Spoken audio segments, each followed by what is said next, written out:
Hi, everybody. I don't think I need to say much more than that. It was a very good introduction. It's an easy topic, what I want to talk about. It has to do with extreme events that we cannot predict. And in recent years, we know that extreme natural hazards have been extremely destructive and more frequent. Just 2016 was the worst year in natural hazard losses, with estimates on the order of more than $150 billion from the Swiss reinsurance. One of these events that I will be referring to is the Ecuador earthquake that happened in April of 2016 of a magnitude 7.8. But more than the damage, what we have learned is that extreme natural hazards can cause tremendous losses in terms of downtime, of things not working. And an example in the city where I live and work, in New York City, was the 2012 Hurricane Sandy, where the financial damage was more than $70 billion locally on losses of things not working, essentially. We did not really have any structural damage, but we had flooding that prevented us from functioning. And globally, of course, there was a tremendous effect because the Wall Street shut down for 2 days. So these are issues that affect an infrastructure that is already aged beyond the design life that we have made it as designers, which is typically 50 years. It's trembling as it is, without any earthquake or wind or other loads. And we know that just to maintain the rapid increase of our population, if we wanted to use this existing infrastructure without any natural hazards hitting it on top of it, we need $6 trillion a year. And we are only investing 3. So we have an issue. So what do we as engineers have is certain tools, and usually these tools are codes. And codes have existed for many, many years, tracing back thousands of years ago in Mesopotamia, in the code of Hammurabi, that essentially said that if a builder builds a house and this house is destroyed after an earthquake or for whatever other reason, then this builder shall be put to death. And the same for his child if the child of the owner is dead. Very straightforward, very scary. I'm sure it was quite convincing. Right now, we have evolved from that, and we can calculate probabilities of this maximum earthquake happening and how big it's going to be. And we have put all that in codes. And the most recent code from the American Society of Civil Engineers gives actual probabilities. So if you are now in Mesopotamia and you want to build the same house, then you know that you are accepting as society, as a code, that you will have a 10% probability of this house collapsing if that big earthquake happens. You are also accepting a 25% probability that you will be hurt or die in that big earthquake. Why do we have these boundaries? It's a matter of economics, because we cannot build the perfect house. It could cost so much. So we put boundaries, and this is what our society is accepting. And there is a fundamental cornerstone of these codes, which is what we call life safety. And this is something that we have been using for many, many, many years, more than 20 years. What graph shows you, and I refer you to the very end of it, is that for the very rare event, you will be on a state of collapse prevention.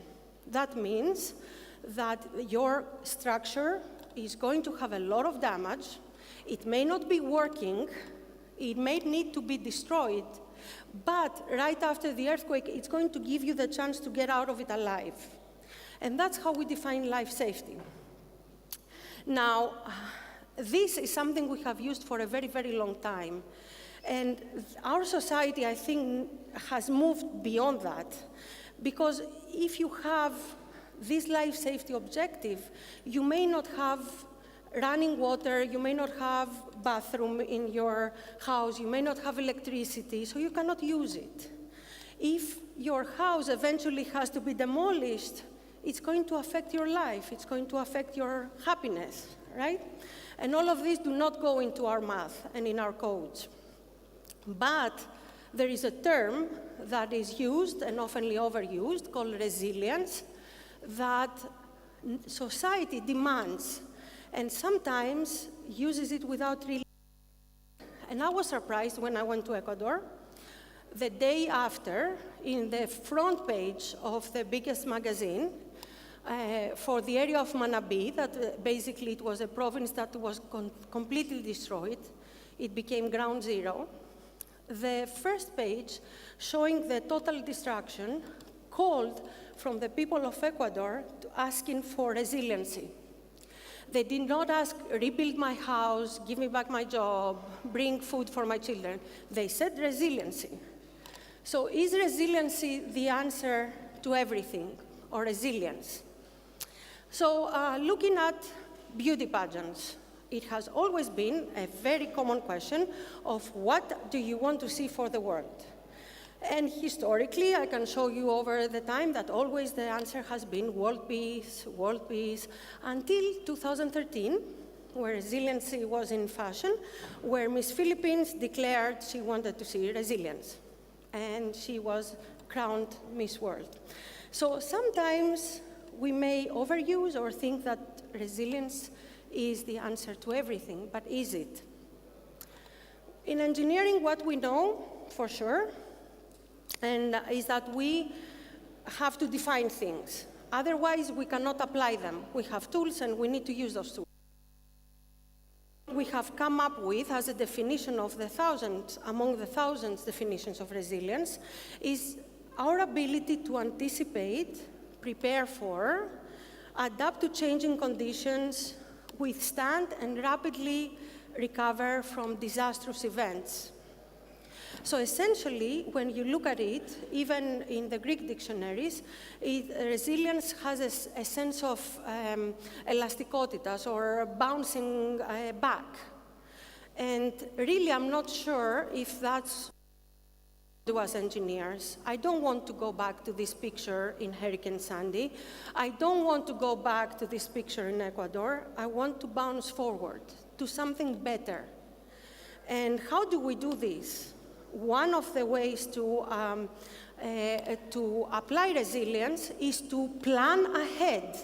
We cannot predict extreme events, but we have tools to prevent them from becoming disasters. And this has been proven. FEMA, the Federal Emergency Management Agency, has invested and has studied how much is a return in terms of prevention. And you can see that if you invest $1 in prevention for wind or flood, when that flood happens, you will get back $5 in return. So prevention is really worth it. It's a little less for earthquakes, but still you get a return. So we know that resilience works. We know, we have seen it in the most important factor, which is the loss of life. And what you see here is a comparison between two earthquakes that happened in 2010. On your right, there is the mega earthquake of Chile, magnitude 9. And on the left is the Haiti earthquake, which was significantly smaller magnitude than the Chile. What you see is the percentage of people who felt the earthquake very strongly and confirmed by Facebook, and that lost their lives. So in Chile, there was only 0.1% of the people in the epicentral area, the large intensity area, that lost their lives, versus 11% in Haiti, in a significantly smaller event. Chile has good earthquake codes. They design for earthquakes. In Haiti, it's a country under development. They don't have good codes and good construction. So it's proven that resiliency works. So why aren't we doing better? We have all these tools, all this math, predictions. We can predict hazards, floods, tsunamis, and all this. What are we missing? We are missing something about the human factor. It is nowhere in the probabilities I showed you. And this is a very graphic example from the earthquake in New Zealand, in Christchurch. Actually, it was a series of earthquakes from 2010 to 2011 that exhibited very impressive continuous effects of liquefaction. And many of you know what that is. Liquefaction essentially is a phenomenon where your soil turns into something like moving sand, liquid sand, because of the strong ground shaking.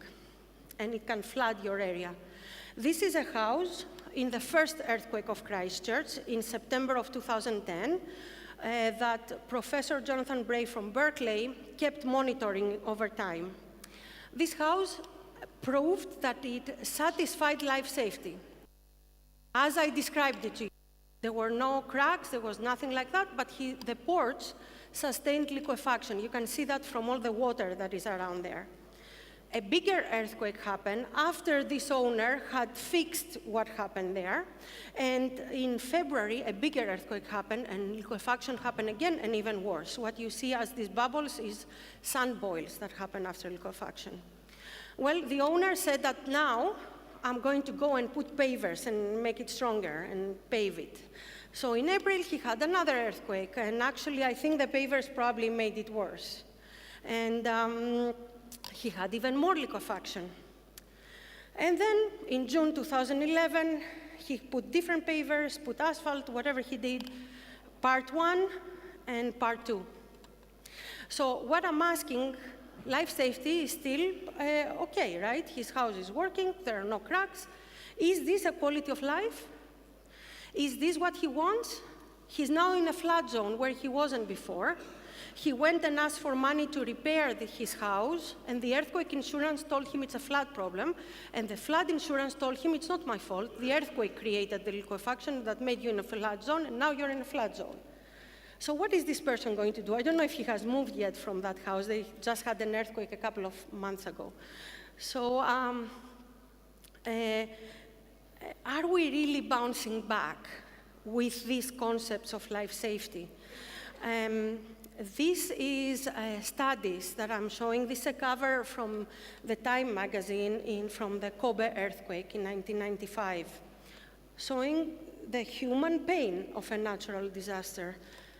And there are studies studying people and how they bounced back after big earthquakes, after Kobe and after Fukushima.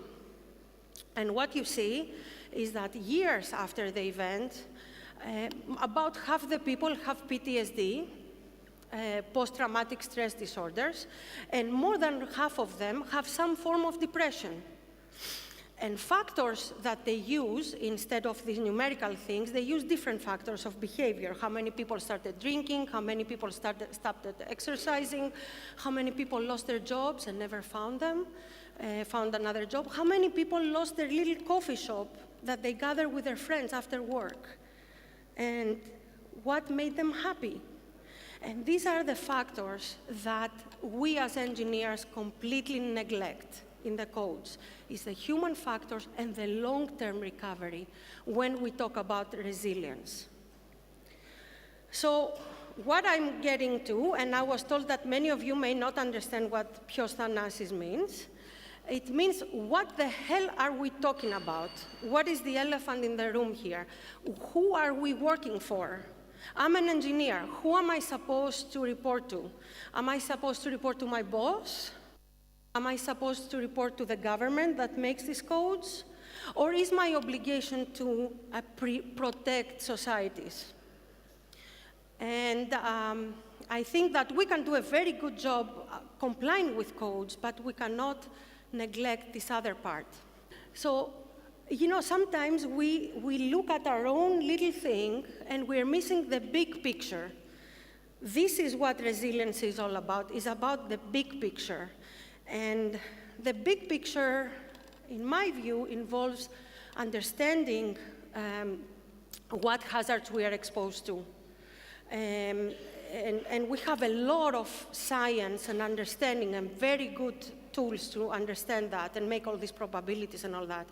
And then use technologies, preventive measures, that could be multidisciplinary in order to achieve resilience. And resilience is something that is a decision-making about what we want to do about this community. Do we want it to last 5 years? Do we want it to be perfect after a 2,500-year earthquake? That's not my problem as an engineer. That is on a higher level of a stakeholder or decision makers. But I need to give the options to these people and clearly explain to them how much they're going to cost and where they have to invest. So there are some key things that we need to do moving towards that is to collaborate, educate, think simple in order to make decisions. And risk, which is part of a decision making, always is coupled with a reward. So you can have the salad and get long-term health, or you can have the chocolate cake and get the short-term rush of the chocolate. They're both acceptable solutions to your decision, right? But there are different consequences. This is what resiliency has to do. Give you decisions and give you what the consequences are so that you can make educated decisions. And we have to think before we blindly look at one problem.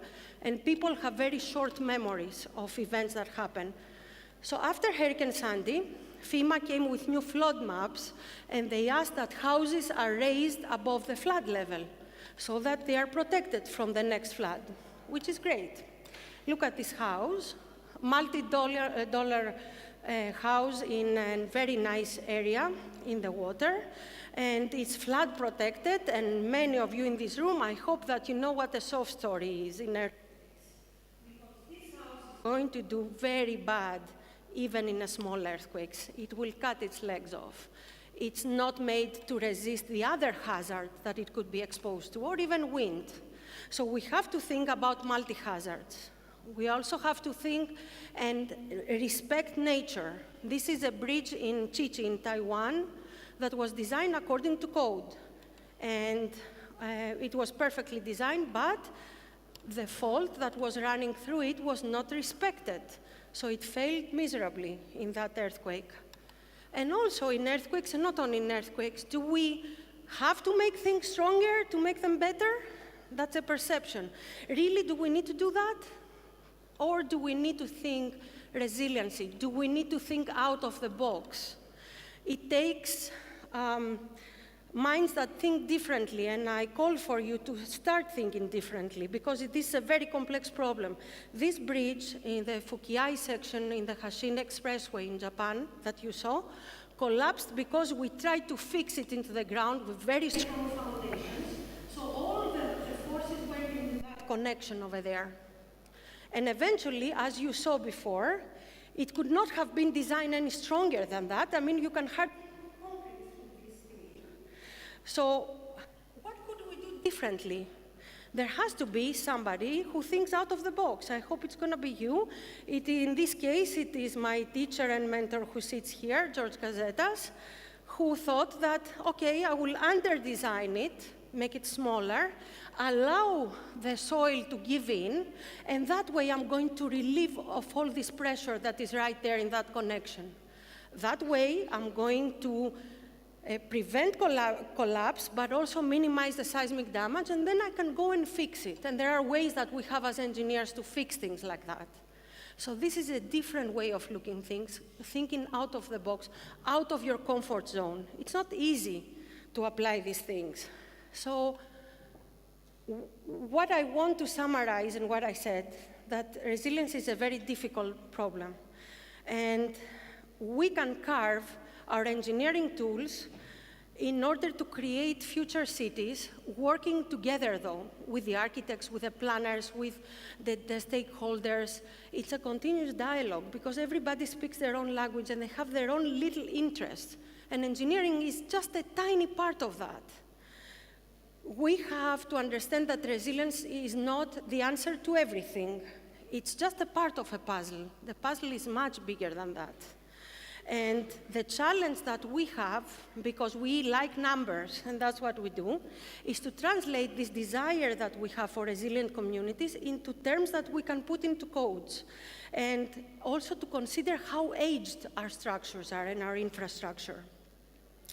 And eventually give these decision tools to the people that are higher than us. And that requires a holistic approach with education, communication, and a two-way trust communication between the government and the people. And the people have to be part of this decision-making and have to be part of these numbers that we put there. And of course, create economic growth, which is a bigger picture, and healthcare and overall democracy. So thinking simple, I would like to quote the Nobel laureate Odysseas Elitis in terms of life quality, who said that if you deconstruct Greece, at the end, you will be left with an olive tree, a graveyard, and a stable. Εάν διαλύσεις την Ελλάδα, στο τέλος θα μείνεις με ένα καράβι, ένα αμπέλι και μια ελιά. I think we have to look at things differently and think of our human happiness as a factor of engineering decision and engineering design. Thank you very much.